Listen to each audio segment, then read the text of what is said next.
Hello guys, and welcome to my new YouTube video. Today we're gonna build a tree house in Minecraft. But first we're gonna read Kant's critical philosophy in Hegel's lectures on logic. So with that, Kant starts out from Humean skepticism.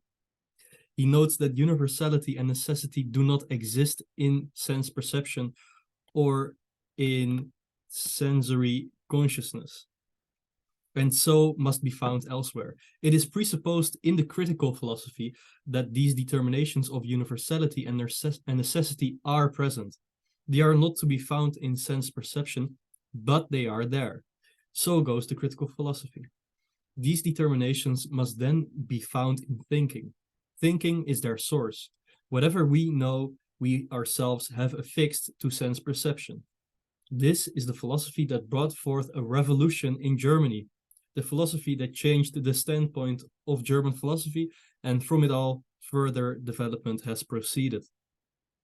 This philosophy remains the basis of philosophizing today, so that the result of the Kantian philosophy has thoroughly penetrated education. With this advance, what is called thinking for oneself is associated, consisting in the fact that every individual wants to produce something peculiar to himself. It thus has come to pass and continues to occur that ever since this Kantian philosophy has penetrated German education, each individual wants to produce something new for himself. Yet what one produces that is allegedly new is typically something very old that falls beneath the critical philosophy. Often philosophical systems that are chronologically later than Kant contain nothing more than the Kantian philosophy itself, and what they contain that goes further than Kant is still, for the most part, a return to the old metaphysics. The great merit of the Kantian philosophy is to have directly called our attention to the fact that use of categories by thinking proceeds without ever being noticed. It is important to take cognizance of this Kantian standpoint, especially in order to realize that everything that gives itself out to be something beyond Kant is nothing but the Kantian philosophy itself, accompanied quite inconsistently by neglect of the critical use of thought determinations. It's sloppy. Within our knowledge, there is sensory content and a general relation to such content. The Kantian philosophy asserts that universality and necessity are as much a fact as sensory perception, and it is this fact that the Kantian philosophy seeks to explain. Hume explains universality and necessity as habit. In the Kantian philosophy, however, they are explained differently. Our consciousness is active in bringing forth these determinations. All our determinations, such as ground and consequent cause and effect, are determinations of universality. In the Kantian philosophy, these determinations are to be taken to have their source in the eye. They belong to the spontaneity of thinking, not the caprice of the eye in particular, but to the spontaneity of the eye in general. They are, in other words, something of one's own doing, something that determines the sensory material. I have before me a sensory perception. In fact, many perceptions. One sensory perception I call ground, another effect. It may occur to us that the fact that I possess these sensory perceptions and no others must ultimately be due to some outside cause. But these determinations of cause and effect have their source in my activity. Just zoom in a bit. Oh, that's too zoomed. The fact that I apply these and no other determinations must have its ground outside the sense perceptions themselves. This system of philosophy is known as subjective idealism. If I say, here are substances, subsisting essences, the truth of my statement is purely ideal, something belonging to me, to my thinking. There is nothing real in the statement that could be set in opposition to idealism. According to subjective idealism, I am the one doing this. To use the Fichtean term, I am the source. It seems Can you read that paragraph again? The entire okay. I will submit. I have before me a sensory perception. In fact, many such perceptions. One sensory perception I call ground, another effect. It may occur to us that the fact that I posit these sensory perceptions and no others must ultimately be due to some outside cause. But these determinations of cause and effect have their source in my activity. The fact that I apply these and no other determinations must have its ground outside the sense perceptions themselves. This system of philosophy is known as subjective idealism. If I say, here are substances, subsisting essences, the truth of my statement is purely ideal, something belonging to me, to my thinking. There is nothing real in this statement that could be set in opposition to idealism. According to subjective idealism, I am the one doing this. To use the Fichtean term, I am the source. It seems as if I could posit at will, as if I one-sidedly produced for myself my own world. In just such a manner is subjective idealism understood. Yet my activity is externally caused to determine the world to be thus and not otherwise. Or as Fichte tells us, there arises in the world a resistance, Anstoß. I become conscious of this my own determining, of my positing of these relations in a material whose ground lies outside me, in what has being in itself.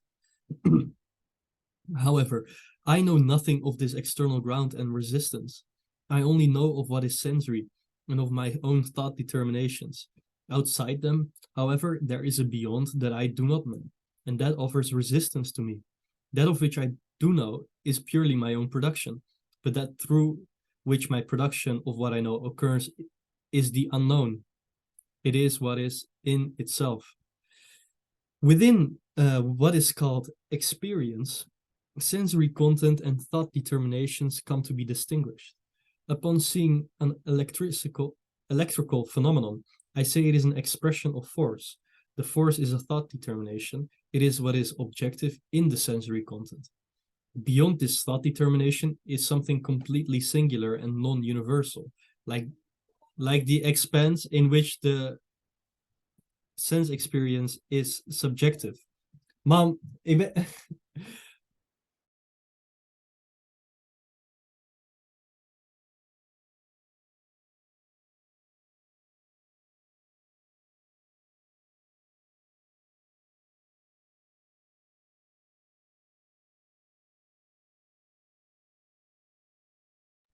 Sorry, that was another human being. Your mother, to be Your honest. conversation. Yes, yes. Good. She yes, doesn't care about my YouTube channel. Within what is called experience, sensory. Just now you're famous. Yeah, I mean, I have to go on, right? Within what is called let's try again, guys. Within what is called experience, sensory content and thought determinations come to be distinguished. Upon seeing an electrical phenomenon, I say it is an expression of force. The force is a thought determination. It is what is objective in the sensory content. Beyond this thought determination is something completely singular and non-universal, like the expanse in which the electrical spark becomes visible to me. This singular localized expanse in sense experience is subjective. What is objective is the universal force. Thought determinations, concepts of the understanding, as they are called, contain whatever is objective. That is really nice. It is said that this objectivity of a force once again falls to the side of subjectivity. The objective principle of my will is my own subjective practical reason. To this extent, the objective concepts of the understanding are also subjective. What is objective, however, is whatever is universal and necessary, and yet even this is lodged in my own subjectivity. To be objective means, first of all, to be only what is universal, true, ethically customary, zietlich, and so on. To be objective means, first of all, to be only what is universal, true, ethically customary, zietlich, and so on. Okay. What is objective are the concepts of the understanding, though they are at once, in another sense, subjective. These concepts have been subjected to criticism, stirring instinctively within us. They must be held fast, and we must come to know them. It is in these concepts that we place the greatest worth. However, they prove illusory until we have exact knowledge of them. Kant's critical philosophy seeks to uncover this knowledge. Experience has, as Kant says, two components. The expression is poorly chosen. What is sensory and what is universal or objective, with the latter belonging once again to the thinking subject. Three stages are to be distinguished. A, theoretical reason, B, practical reason, and C, the reflective power of judgment. Knowledge in general, we have the theoretical faculty. Knowledge in general, we have here something sensory and what is thought.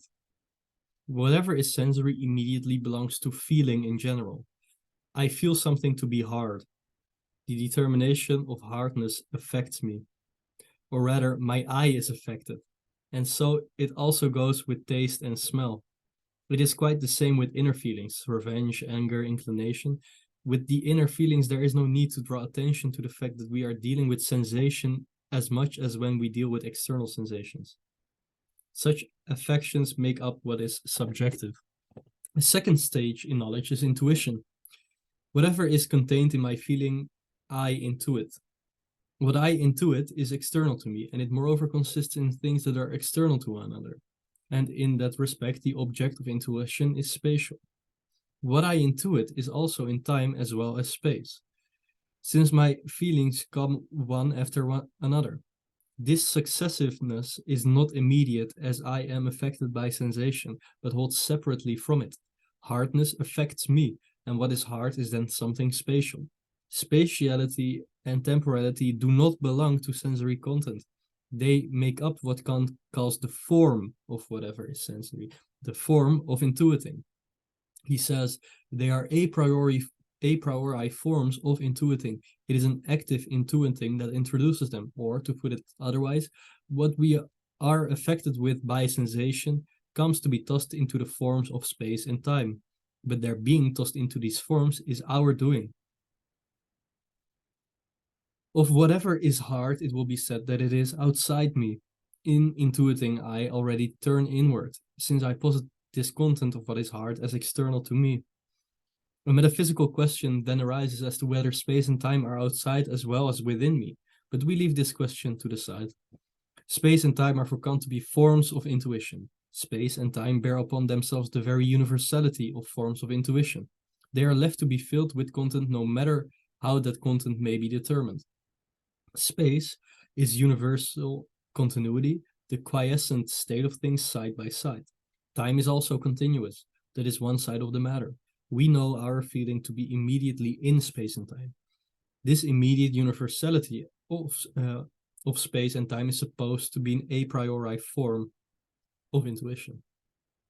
Standing over against these spatial and temporal forms of intuition are the categories or concepts of the understanding, the third stage of knowledge. The forms of space and time exhibit abstract manifoldness itself. Space lies in the fact of things being outside one another. Time is simply a thing's continuous passage beyond itself. This manifoldness has being merely for me as completely simple non-manifold being. It is into this simple being of the I that the manifold of feeling and space and time are tossed. I am thus what is simple, a self-identical I. I am this being that relates itself only to itself. This being of mine is at once the simple being of consciousness. It follows from this, since the manifold must enter into me as simple, that the manifold will be forced together, compressed. The manifold undergoes simplification, and this activity of simplifying it is thinking. What is simple within my consciousness is the concept, the thought determination in general, the category. To simplify is to bring things belonging to a manifold into relation with one another. To relate the many means to bind them in a one. And that is simply a story of my own doing, what is called original binding. The binding is original because it is unconscious. I am this simple being. Simplicity here means relation, a bond. This relation is determined in manifold ways. Different manners of simplification arise. The determinate manners of simplifications are the categories, the thought determinations, the concepts of the understanding. It is of infinite importance to be alert to this, and awareness of it belongs to the most common of educations. The determinate ground of concepts of the understanding lies in the fact that cause and effect, for example, are inseparable, the one coming after the other in time. If I say this is the cause and that the effect, I posit the indivisible unity of both. This inseparability of cause and effect, insofar as neither can be without the other, is, when positively expressed, their identity. The ground for this is the original identity of the I, which is originally identical with itself. The I gives itself out to be the source of the categories. As the I unconsciously acts on the sensory material, it is this totally simple being. The material comes to be viewed as an object that I have projected beyond myself. If I say elephant, cause and effect, and so on, I give expression to this sensory material in objective form. The activity of relating thus has two sides, the I and whatever is objective. As I contemplate mind, I think of it as engaged in representing, in thinking. I grasp the determinations of mind in one or another of these two ways, either from the perspective of the representing thinking self or with regards to its object. To consider mind as conscious is something quite different from viewing it as merely thinking I. If I consider my thinking as conscious, I am conscious of an object. Consciousness lies in the fact that it is a consciousness of a relation of me, of my activity to something else, the object. The different relations that I entertain with objects are the Kantian categories. There are, as stated, two things here: my activity and the fact that the object as such have being for me in my consciousness. The Kantian exposition describes the course of knowing, but it at once takes in the different relations of thinking and of mind as conscious. In other words, his exposition comes to include mind as conscious. What we call concepts of the understanding were construed by Aristotle as if they derived from what is objective, rather than from my own activity. According to Aristotle, a category is what is said of whatever is. With Aristotle, we imagine whatever is to be external, but it is already unconsciously a thought. The determinations of whatever is that follow are further determinations of thought. Here, in Kantian critical philosophy, however, thought comes to be represented consciously as a relation to whatever appears as objective. We must, on the whole, hold to the claim that knowing is a thinking in its determination of feeling, of intuiting. Categories are thought determinations and are manifold. The I is totally simple, entirely lacking in determinations. It is taken in a totally abstract fashion in its indeterminateness. The categories, however, are determinate thoughts, determinate modes of activity, but we have here within ourselves the indeterminate I understood as the source of whatever is determinate. Yet the question now becomes, how do I pass from the indeterminate to the determinate? How does this transition make its way from the universal to the particular? To ask, how does the animal in general come to determine itself as a totally particular animal, is to ask that very same sort of question. It is just so with the I. The question is of infinite importance. In the Kantian philosophy, the answer to this question could not be easier. Kant, in fact, passes over the question, since the determinations of thinking are taken empirically from the different forms of judgment as they present themselves in classical logic. To judge, to be sure, is to determine. The determinate manner of judging is determinate thinking. Yet what Kant found ready at hand in the table of judgments was taken purely from observation. The Fichtean philosophy proceeds from the I, as in actual fact the Kantian philosophy does also. Yet the Fichtean philosophy does so deductively, so that the necessity of the transitions by which thinking goes through the series of determinations is exhibited. Fichte's philosophy rises to the immense challenge of coming to know the necessity of the progression. Kant brought his categories together externally. The Kantian philosophy also demands proofs, but it leaves proofs already by the wayside in its first beginnings. That's crazy. One speaks of transcendental deduction. Thought determinations come forth in consciousness. bearing their respective names. The artificial terminology that in fact comes forth in the Kantian philosophy is of course dispensable. We find in Kant the transcendental unity of consciousness. What is transcendent is whatever goes beyond consciousness, beyond, for example, the understanding in its determinateness. Thus, mathematics is transcendent if it goes beyond pure mathematics in its immediate form, where objects are left in the realm of the finite. Transcendent mathematics goes beyond the understanding, as for example, when the circle, the curved line, is observed to consist in infinitely many straight lines, which are at once infinitely short in length. Yet, however, these short lines may be represented as straight lines, they remain essentially different from the curved lines that define a circle. What is transcendent is thus totally contradictory. That's very nice. In metaphysics, what is transcendent is what goes beyond the finite, as when in dogmatic metaphysics, reason passes over onto infinite objects about which it can say nothing. What is transcendental, as the term was used by Schelling in calling a branch of his philosophy transcendental idealism, is rather what can in fact be reached by transcending the finite. The possibility of transcending the finite is provided by the I itself in the unity of consciousness. The Kantian philosophy passes on to a transcendental infinite.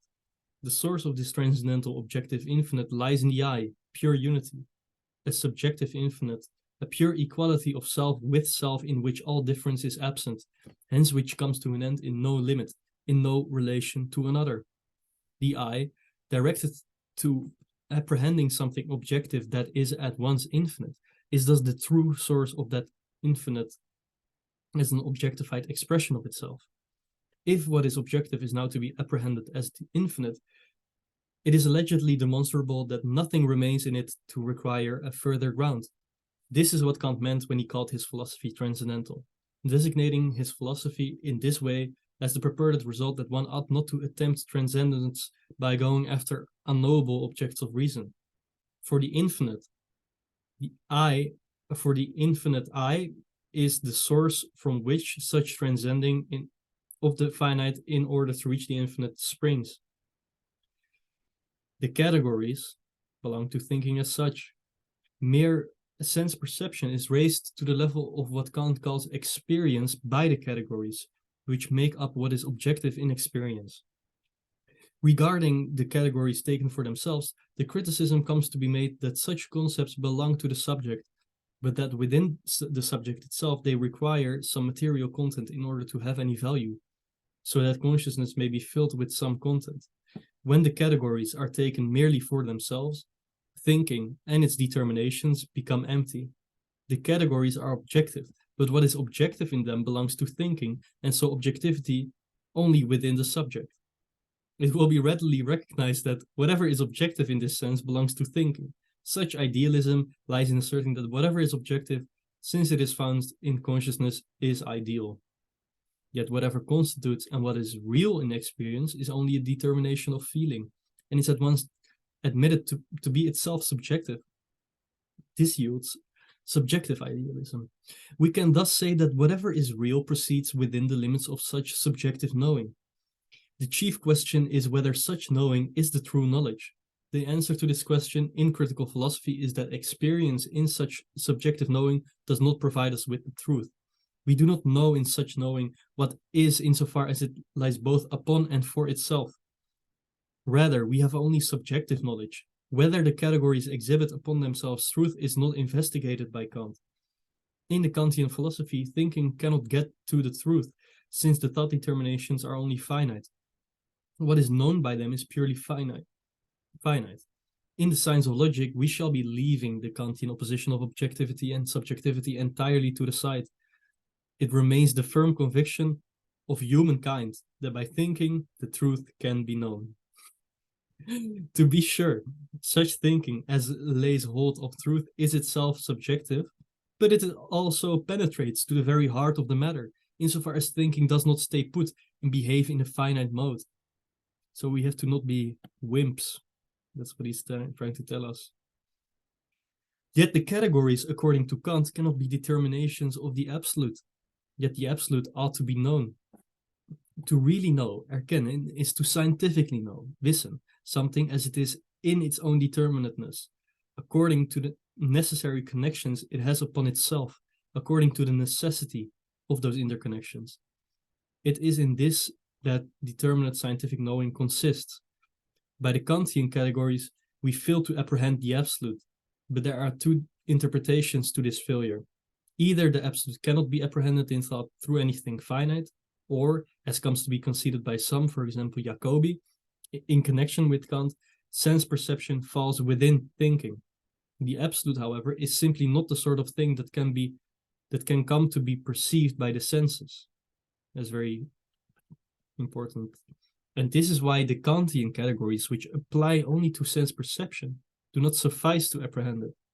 Beyond the subject, there remains in total abstraction from it the object simply as such, since what we know about it are in part only feelings and only in part categories, which are all determinate and which all belong to the subject. The indeterminate being, which remains yonder, is the thing in itself, which allegedly cannot be known.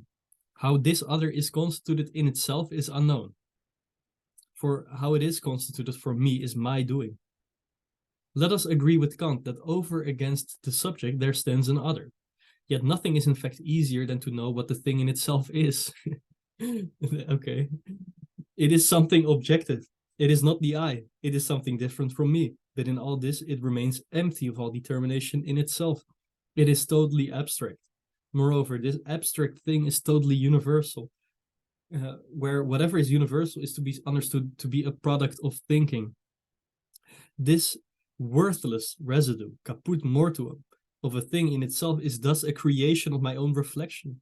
Something still left over after all determinate objectivity has been subtracted from it.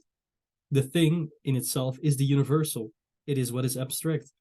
We may say that it cannot be known, for to really know is to know an object scientifically according to its own determinate content. If the thing in itself is to be indeterminate, if it is to lack all determinate content for me, I can know it no more than I can see color on a totally white wall. We shall see later that what lies in the background of what is beyond the finite, what lies beyond the finite, is itself determinate. But there is nothing in the thing itself for human reason to ferret out. It is untruth. It is not the truth we seek. This is what emerges at the present stage in Kantian philosophy, in which everything is laid out as subjective.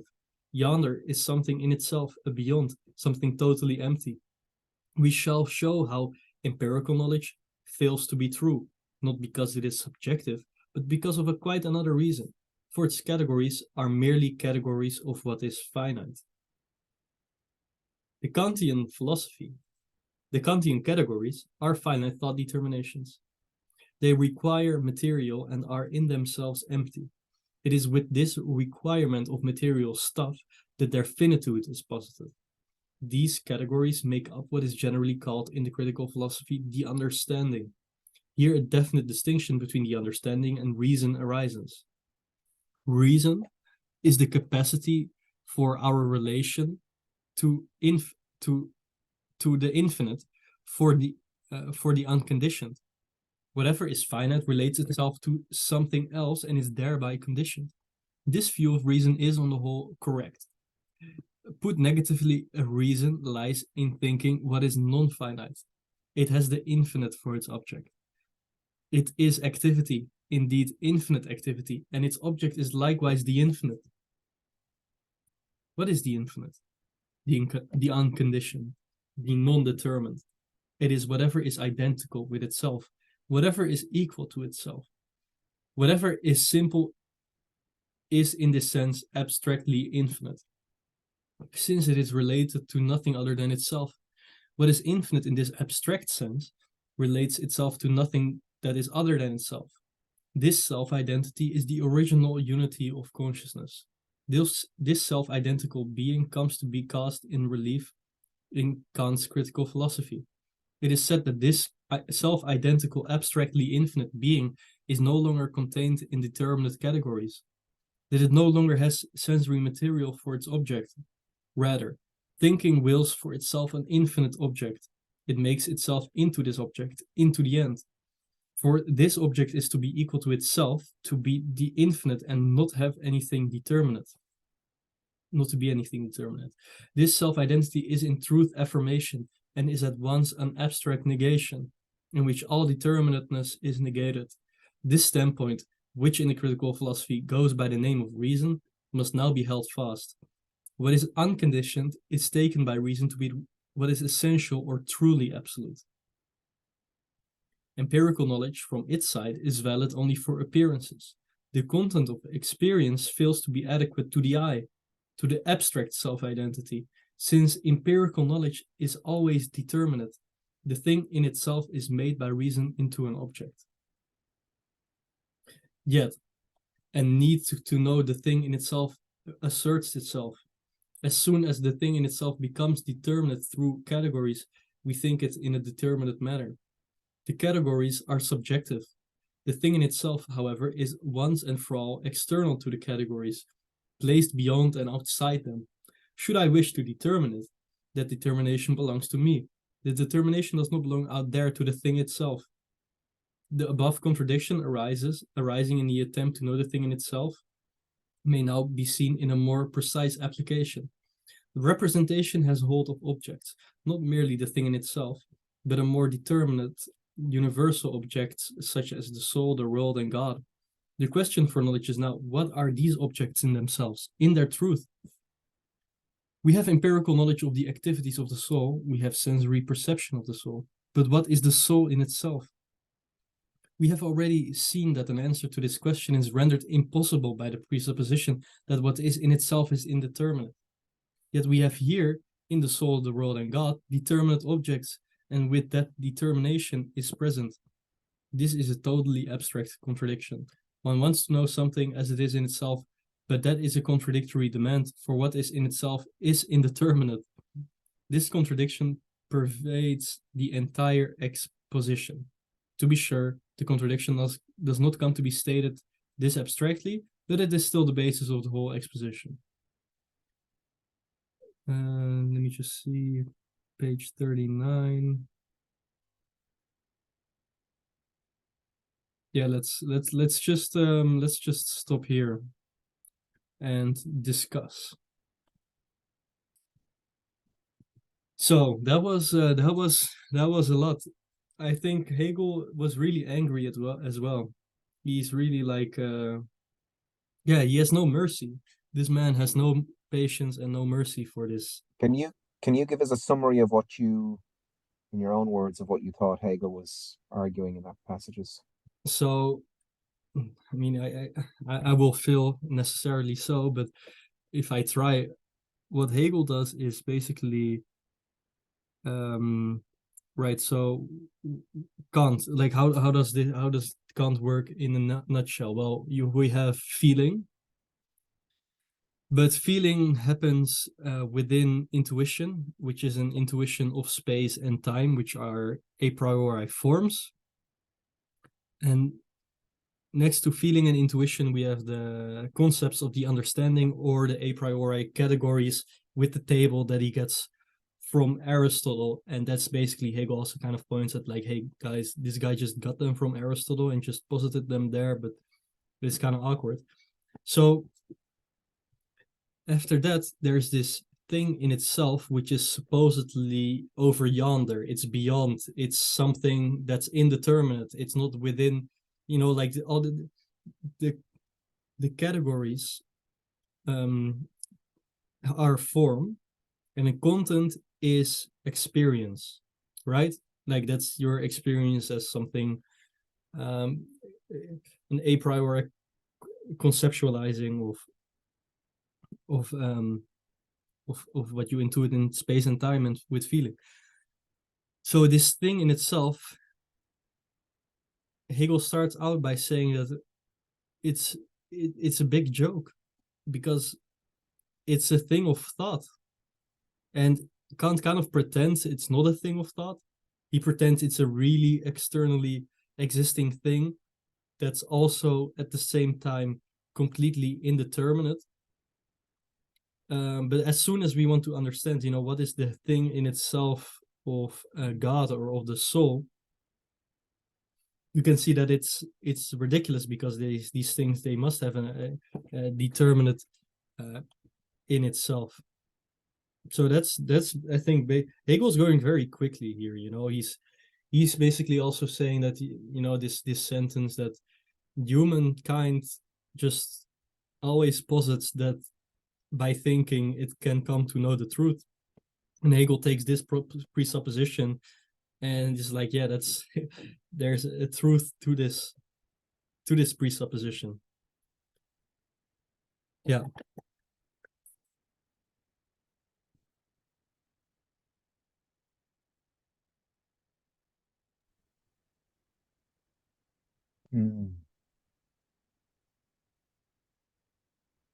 So it's the categories that matter, the derivation of the categories. Well, yeah, I think on one hand that's the problem, right? Like, how do you derive those categories? But then even if you don't ask that question, it's like well, the thing in itself, what is this? And you can actually say some things about this, because you can say it's a thing of thought. It's something that you think. And you can also say that, okay, it's indeterminate. But as a thing of thought, it's also totally abstract. And it's abstractly self-identical. So we are already seeing that there's more. We can say things about the Yes. thing itself that Kant wouldn't he wouldn't go there, right? No. But it also seems to limit our thought.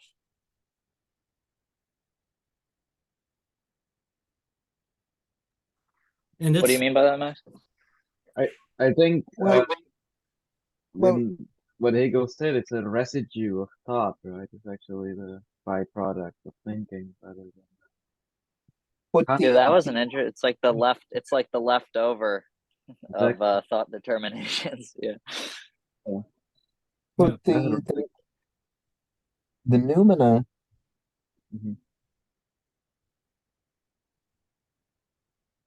don't know if even I can actually. How does the noumena limit our thought? I mean, we are finite. That's Kant's argument, right? That the Yeah. noumena is The beyond that we don't know. right. That's outside, exactly. Yeah. So Yeah, then, that's what. go on, Quinn. Well, I was just gonna say that's why I kind of liked his articulation of it as the leftover of thought, right? Yeah. Because Brilliant. the thing in itself will always evade thought, because as soon as if it's defined as this indeterminate abstraction, also, because anything that you determine will then negate itself as being the noumena by definition of being a finite determination, right? Yeah. What do you what do you mean? Like with the noumena, if it's defined as this kind of indeterminate beyond, something we can never reach through finite thought determinations, then by its nature, by its definition, it's always what's left over. Anytime we exceed a certain limit and find a new way to define something, the thing in itself is then the beyond of that, right? It's like you can never reach it. That's basically Kant's move. Like he says there is this exception of thinking, and he basically grounds his philosophy on that very exception, which opens the space for universality in the way he purports it's within the phenomenal realm. Now leaving open the space for faith. That was crucial for Kant here, So with Kant, faith is does faith get us to the thing in itself, or is it just sort of the only attitude we can have towards the noumena? is a kind of faith that nevertheless exists, even though we cannot reach it by thought. He wants to say thinking is limited, and if Right. you limit thinking, then you will not. Yeah, he wants to say faith by limiting thinking. That's his whole. He wants to ring fence skepticism. He wants to ring fence Exactly. Socratism. Yeah. So it doesn't destroy faith. Did he kind of had that objective from the start, right? To kind of Yeah, that's retain what a conception of faith. Yeah. And Interesting. against atheism and materialism. I like how the in itself as a byproduct is it's like an alien otherness, incorporated in you. It's like that, it's like if you look at it biologically, it's the thing that is needed for movement, right? You need to eat something to move forward. I think Yeah. that's Say that again, Jason. so. If something is a byproduct of you, it means that you process it to create something new. It's not something outside of you. Something from the outside you brought into yourself, and then you excrete it. Let's say. But the So the product, noumena is shit, basically. yeah, sometimes it's like shit, exactly. Like it's the trail you leave behind as you walk, right? It's the negative of your movement, I think. Yeah, and that's I mean that's kind of like the fear of error, and the fear of truth. Because Kant is saying this exception is absolute and unsurpassable. I will not, yeah, and this is. He doesn't want to know how things in themselves are. He claims he doesn't. He claims he wants it, but he doesn't actually want it. It's a very great philosophical movement to expose this, actually. Because, like, if there's anyone who's a thinker of the in itself, it's Kant, right? Because Kant spent a lot of time thinking about it. But here Hegel is saying, like, oh, it's actually, you're not even thinking about it. Like your method will fail regardless, because it's designed to fail. Yeah. And so what do you think Hegel would say Kant didn't actually get to the level of reason here? He's just stuck in the level of understanding. I think I think so, yeah. But How about the Right. the how about the thing like the Kantian conception of freedom? yeah, so that's the thing. I think what Hegel, I mean, like to really answer this question, you have to read Kant. You have to read all the critiques by Kant, because otherwise it's just guessing. But I think, Of course. the understanding. Yeah, I think according to Hegel, Kant would stay within the understanding, because Kant shirks from reason. Whenever we get, that's the whole thing. Like whenever we get to, infinite judgments of reason, where there's antinomies, Kant sees just untruth, so he recoils to reason all the time. Because reason can do something special, and that is have, it can conceptualize true infinity, or in other words, concrete. It can conceptualize the concrete. So in that sense, I think Kant,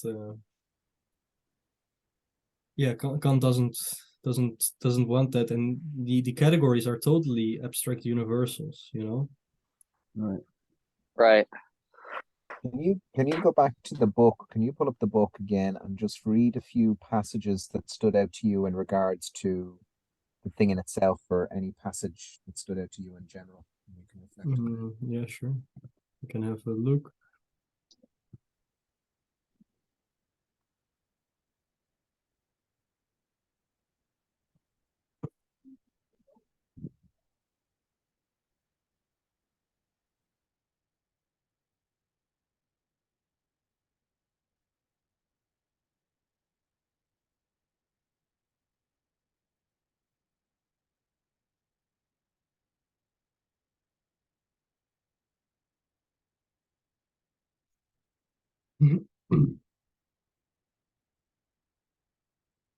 Oh yeah, the absolute, you cannot perceive it with the senses, which means that this is also a critique against Schelling, because this is basically, that's Hegel's whole theme actually. Hegel is kind of built on this idea that the absolute is not something that you intuit or feel, it's something that you can think and know.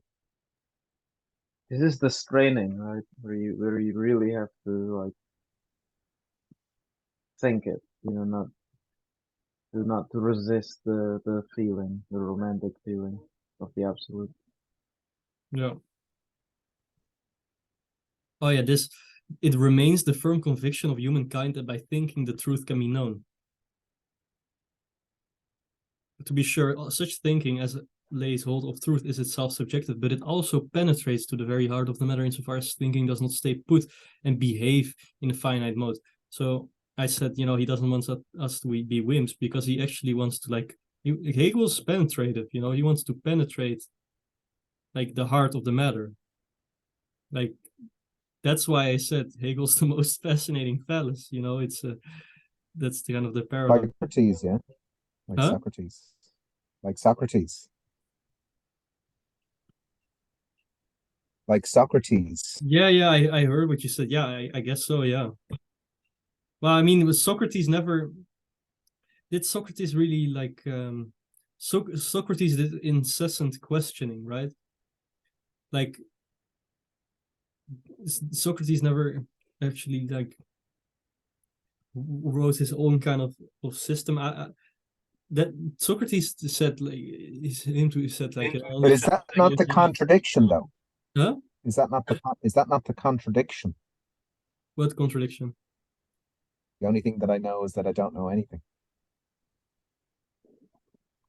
Yeah, of course. I think that's the meaning of it. Yeah. Now, is there anything like? Do you see anything like that in Hegel, or is Hegel? Well, absolute knowing is about knowing? the immanent exteriority of thinking, I think. Now, Well, I mean, is the relationship between being and nothing in that sense? yeah, and that's Because in the Socratic statement we have an affirmation. The only thing that I know is an affirmation, and then a negation of that affirmation. yeah, Hegel does this all the time. He's saying, by he I think the difference is that the Socratic kind of contradiction is done for negative epistemology, basically. Like, how do I know something? Well, this is because here's what I don't know, and that in and of itself is a form of knowledge. I think Hegel. It ends with a negation ultimately. So the it's Hegelian move would be to add one more affirmation after it. Exactly, precisely. Yeah. So the only thing that I know is that I don't know that I don't know. Hmm. No, it's not that simple. I think Yeah, I don't know if it. that's How? that's the thing with Hegel, is that you cannot apply Yeah. just empty formalisms. That's negation of negation. Substance as subject and negation of negation isn't just, oh, I add another, you don't just externally throw it on whatever you're dealing with. You're like committed to think its thought determination to its own end, because it will always end up in its own organization. Well. All I'm saying is that okay. Let me do my other formalism. So, if we add the Socratic, the only thing is that the only thing that I know, the only thing that I know is that I don't know, in the context of a particular thing that I don't know. Right, but you're just negating the thing. You're not. What You're I'm not saying is describing. what You're I'm not saying describing is the form of it. You're only telling the content of it. The content is the experience of. but that's why I'm adding a logical particular in the specific context. But philosophy is preoccupied with universality, no? Yeah, but I mean, even in my even in the fact that I'm bringing, yes, it's a universal, but the universal is built to make to join onto the particular I think the context context of the is thing. epistemology, precisely. Like the context is just boils down to epistemology, because all Socrates is saying is that Wait, you yeah. don't really know stuff. That's base. You cannot know things. Basically, is what Socrates is saying, and and that amounts to epistemology. The end. Like that's it doesn't bridge to being whatsoever. Yes, and this is like that's the thing that Hegel does, because this guy Kant, he's just saying, oh, like guys, we are like, there's how do you say it? Yeah, there's just a limit to our knowing, a limit to our thinking, and there's an epistemological limit. But Hegel says like, okay, but how what is the nature of the absolute? Trying to sit, but I don't have anything to sit on. Okay. Go ahead. What is the nature of the absolute that such a being can come into existence, which thinks like Kant, for example, which posits the external The limit question, of knowing by positing this outside? I think the question could be like in layman terms. You ask, what does it say about reality that thinking is possible? You know, like I Yeah, think yeah, that's exactly. that's the first thing you ask. That thinking is possible Mm. in this particular way, you know, of course. Exactly. Right. That this so then therefore you begin with existence. You know, you don't step out of it and look down.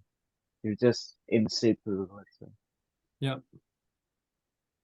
yeah, that's the basic move. Yeah. I mean, Brilliant. Hegel's going about this in different ways right here, right? Like he's particularly preoccupied with like the thing in itself. For example, here, look this. Yet nothing is in fact easier than to know what the It's thing in so itself. fun. I laugh when you read that because it's like this is an enigmatic thing. It's like nothing can be easier. Imagine being a Kantian and then going in Berlin to this. Yeah. It is. So I mean, I wonder if we can like bring in a thing maybe to as a devil's advocate here. Like a finite If thought Hegel determination. if Hegel is Hegel here reducing the in itself to just what it does rather than what it is itself. Oh, you're asking the question, what's the in itself of the in itself? Exactly. So that becomes the bad infinite, I guess, right? That's the problem. Interesting. Yeah, that would be the in itself of the infinite. I mean, there's I think that's what he deals with in the introduction, right? He's like, yeah, there's such a thing as knowing, but what is knowing in itself, or It's what? so bullshit how airtight this is, you know, how retroactive, like how this Yeah, it's a great system. yeah. Crazy. Incredible. But I mean, I sent it recently in the Discord, right? That Zizek does say, like, okay, but let's be very naive here. What if we really ask, how are things really in themselves? And then he just says, like, yeah, well, we cannot say for sure, because That's we might have scientific discoveries, things might happen that will totally change the way we think scientifically or philosophically. yeah. I think most people today are willing to accept a kind of in itself that's like you know, forces of nature basically, or the different you know, whatever it is, the weak electromagnetism, strong those things, the four. I think if there's an in itself today, it would be those forces. Yeah, yeah. I think also, that's important about what Kant here, what Hegel's doing here is like, Kant is not a skeptic. It's not just appearances are illusory, and we can never know how reality really is. Like, Kant rigorously tries to show that for reality to appear to us in the way that it does, there has to take place a certain kind of mediation. And Right. Kant wants to know what this mediation is and how it functions. That and not why, and like not skepticism is why Hegel could even arise after Kant. It's the only way, you know. If you just get some skeptic who's like, yeah, appearances are illusory, but there's this thing in itself, like you don't get much further from that necessarily. You know, if, for example, you get Hume with the habits, but Kant actually took universality and necessity seriously as a priori necessities, universal necessities. So that's a massive step from Hume, and we're still stuck with Kant. And you know, there we recently had this discussion, right? Like, does Hegel overcome the Kantian paradigm? On the one hand, you can say yes, because Hegel ushers in such a new way of thinking with his philosophical science that incorporates the thing in itself as this kind of immanence to knowing, this otherness immanent to knowing. Or you can say no, because, you know, like basically Zizek says in the Sex and the Field Absolute, yes, you can press us, you can try to press Zizek on, like, okay, but what are things really in themselves? And then it's like, yeah, we can't really know, you know.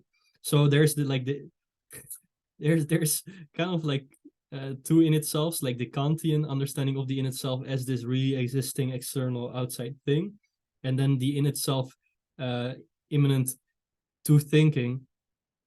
And in one sense, you know, this immanence to thinking in itself, that's like, if it's only this, then Hegel goes beyond the Kantian paradigm. If it's like the external thing in itself, which still has some kind of value, Hegel stays within the Kantian paradigm. And if it's both, then Hegel also stays within the Kantian paradigm, if that makes sense, what I'm saying.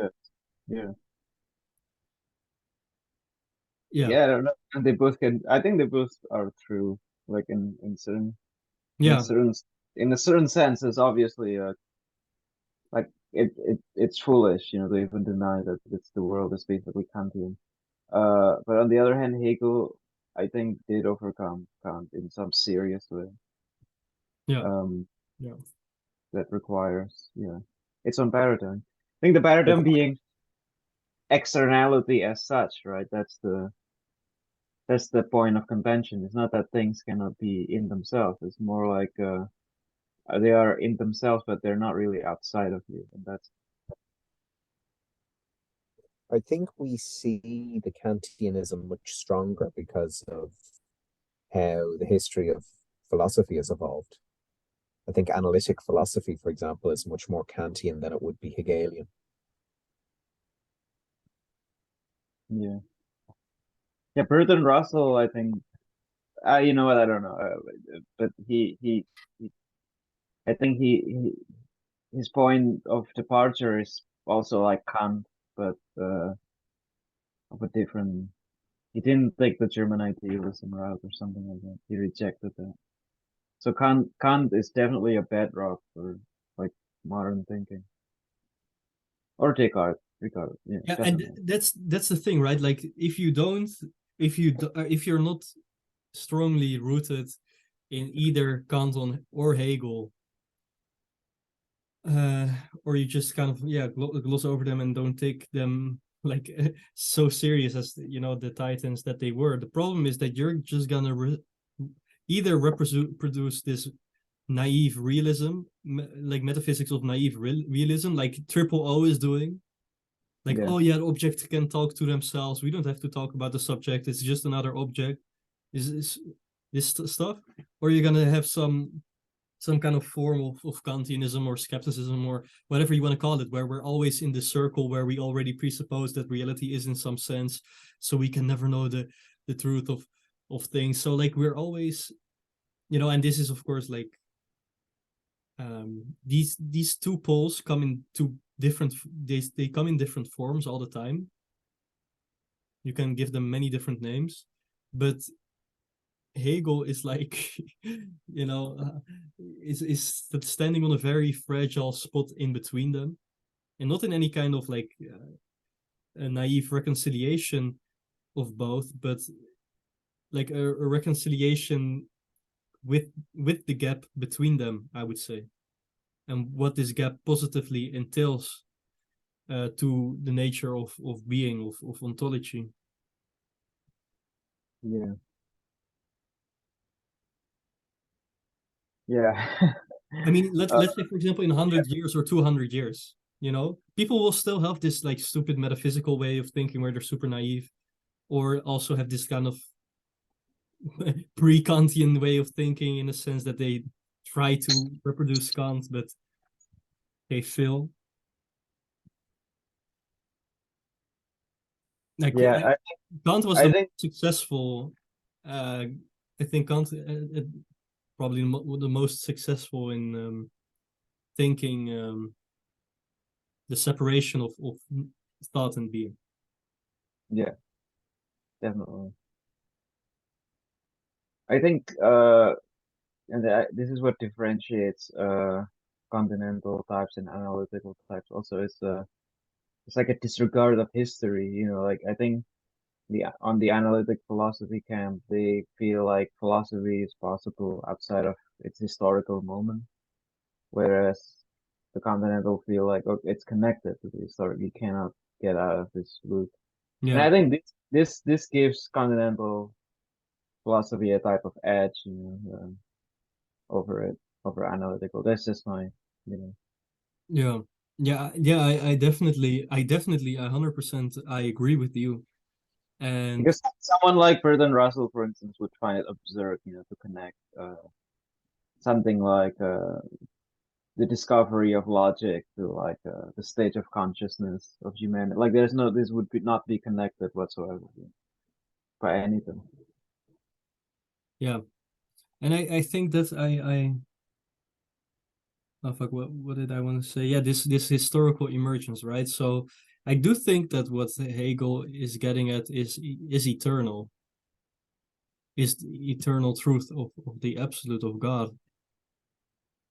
And it's, that the thing with this is that it's not this eternity of naive metaphysics where we just you know uh, convert to Islam and proclaim that God as the eternality, as being eternal. But it's like Hegel lived in such a time, like this is what we have to say right now, like Hegel lived in such a time, in a historical epoch, that he got a glimpse of some kind of eternal truth, The question is, which this, humans go ahead. respond in their formation. So Freud called this primal repression, like the subject as this negativity, this self-negating negativity, is traumatic. Primal repression is the primal repression of that trauma, of basically the birth of spirit, or of the subject. Now, that is kind of an eternal truth, but the paradox is that you can only come into contact with this truth and kind of comprehend it by living in a certain kind of historical epoch. But all historical epochs deal with the same problem, the problem of subjectivity, and they all have different responses to it. Does it make sense to you guys? Yeah, different. Yeah, I mean, it's the absolute. Yeah, go ahead. Oh, go ahead, Jason. Sorry. No, that's it. I was just a different. What'd you say? I actually missed it. Cut you off. I said what we develop is a different relationship to like a validating absolute. I think that's how you. This eternity is different from like a third person viewer that validates everything. Right. It's the evolution of that. It's the evolution of this way of thinking. Right. So the absolute is in some sense always historically mediated. So if this truth is eternal in some sense, it takes on different forms based on Right. the historical It's, location of the subject, which Exactly. which I had another question about, the quote you shared about Zizek Dimitri in the Discord chat of sort of like, oh, but what if some great scientific advancement comes along that radically changes being, and then we have to sort of, recomprehend it changes the thing in itself fundamentally, and so we have to re-engage it. I guess I guess my question is, if Hegel's, truly got at something eternal here, the historical mediation it would have to be remediated through the current historical moment, based on the scientific innovations or whatever, but there would be some way in which the form was similar, right? or is the same, rather. Well, one thing that doesn't matter is this. You can know all the laws of physics, you can know everything about physics, like know every physical variable that is taking place, but then you will still not know the nature of consciousness, because it's a Right. different emergence that isn't reducible to what has preceded it. So No, right. There's people. what? Yeah. Did you There's guys people hear who me? deny this. Is he breaking up for you guys? I don't hear him also. He's Do you breaking hear up. me now? Yeah. Yeah. There's people that deny this, that say, like Churchland says, there's no such thing as a mental, it's only material. Okay. Well, I mean, yeah. But he's so wrong.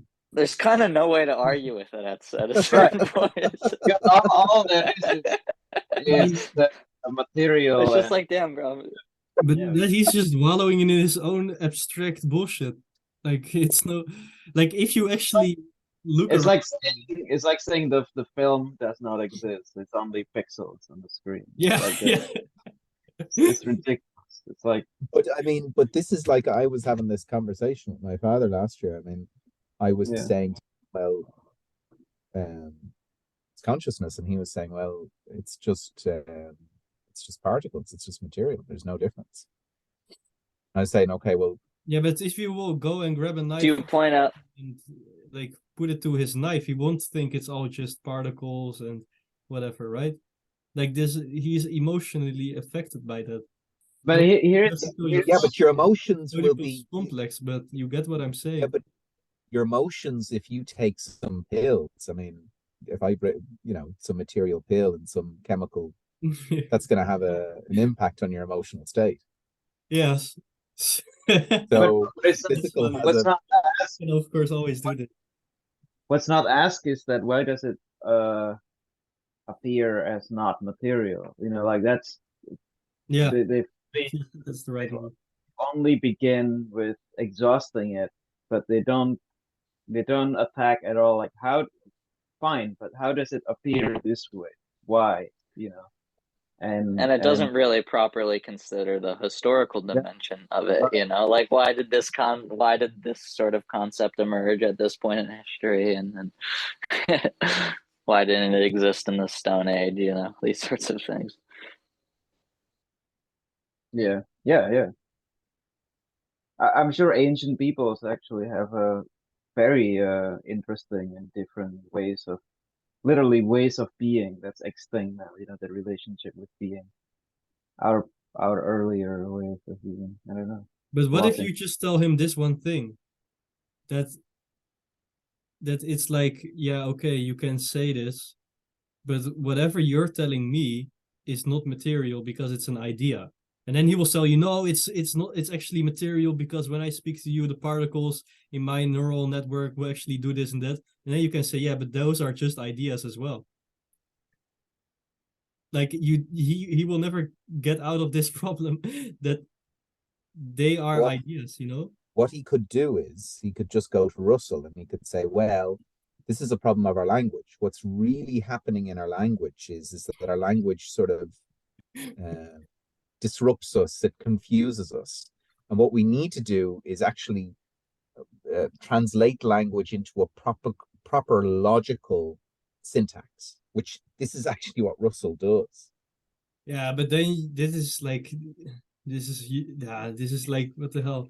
I prefer But again, poetry. this hopes for like a third party verification. Yeah, they want to get out of their skin. Right. This hopes for like okay, if I can just show you the exact meaning for each sign, then I can verify it. But this is not how they work because they verify each other, right? They're always each of the signs refer to one another. There's no one unit of verification for everything.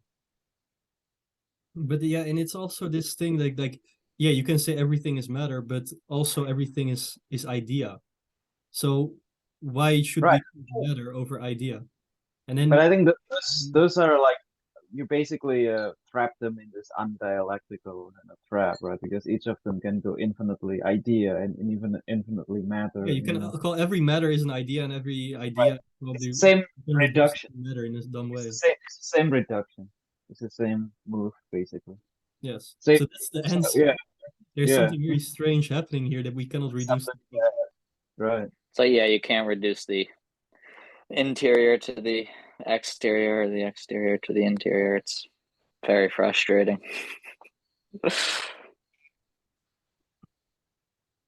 This is also a problem in like uh how we can't really connect like quantum mechanics with like the bigger stuff, the average size stuff. They don't really the way they work don't really map into the smaller on the atomic level. It's I think that's on the chat you put on homology. That's the problem of that, that's the how they don't connect. They just don't connect in a normal kind of way. Quantum mechanics with general relativity. Is that Yeah, what you yeah, were referring to? Yeah. in a causative kind of way, It's hard to reconcile the two. All right, now I But actually have to run. See you guys. Good stuff.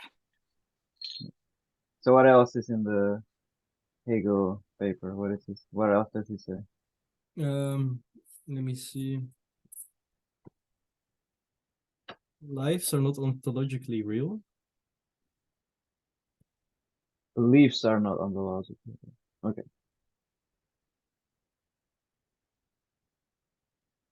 Oh, there's still a lot to read.